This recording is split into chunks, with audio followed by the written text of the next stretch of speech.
Shortcut तरीके से पैसे कमाने की लालच में फंसे 4 युवक, लाखों की ठगी कर बनाया नौजवान युवकों को अपना शिकार। नमस्कार, आप देख रहे हैं आरजे रमझाझर और मैं हूं पुखराज सिंह।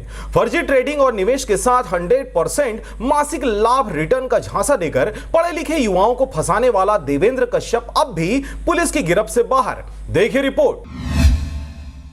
इन दिनों देश सहित प्रदेश में पढ़े लिखे युवाओं को ठगने का डिजिटल और शॉर्टकट माध्यम काफी फल फूल रहा है। कम समय, कम मेहनत और परमानेंट इनकम का झांसा देकर पढ़े लिखे युवाओं को बड़ी आसानी से ट्रेडिंग के जाल में फंसा लिया जा रहा है।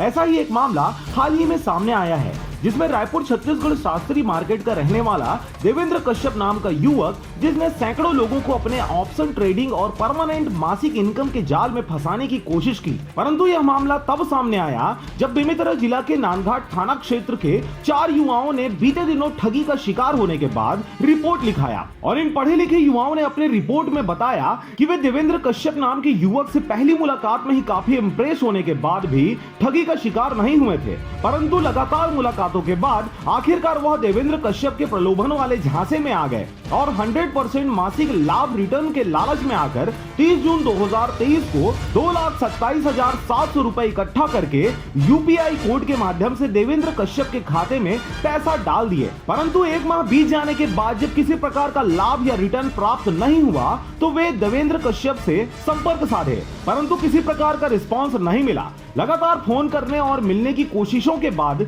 जब वे चारों युवक नाकाम रहे तो थक हार के नांदघाट थाना क्षेत्र में जाकर रिपोर्ट लिखवाए। इस दौरान आपको बता दें कि इस प्रकार के ठगी करने वाले आपको हर गांव, गली, नुक्कड़ और चौराहे पर मिल जाएंगे, जो बिटकॉइन, ऑप्शन ट्रेडिंग और नाना प्रकार के सस्ते और आसान तरीका आपको खेलते खेलते सिखा जाएंगे। फिर गाहे बगाहे, चाहे अनचाहे आप उनके झांसे में आकर अपनी गाढ़ी कमाई गंवा बैठेंगे। बहरहाल इस मामले में बेमेतरा जिला के नांदघाट थाना पुलिस द्वारा मोबाइल नंबर और अकाउंट की जानकारी लेते हुए बड़ी ही संजीदगी से जानकारी जुटाई जा रही है। पर इस मामले में अब यह देखने वाली बात होगी कि क्या किसी प्रकार की बड़ी कार्रवाई करते इस प्रकार के फर्जीवाड़ा करने वाले लोगों को सलाखों के पीछे नांदघाट पुलिस पहुंचा पाती है या फिर नहीं। बेमेतरा से रंजीत बंजारे की रिपोर्ट, आरजे रमझाझर।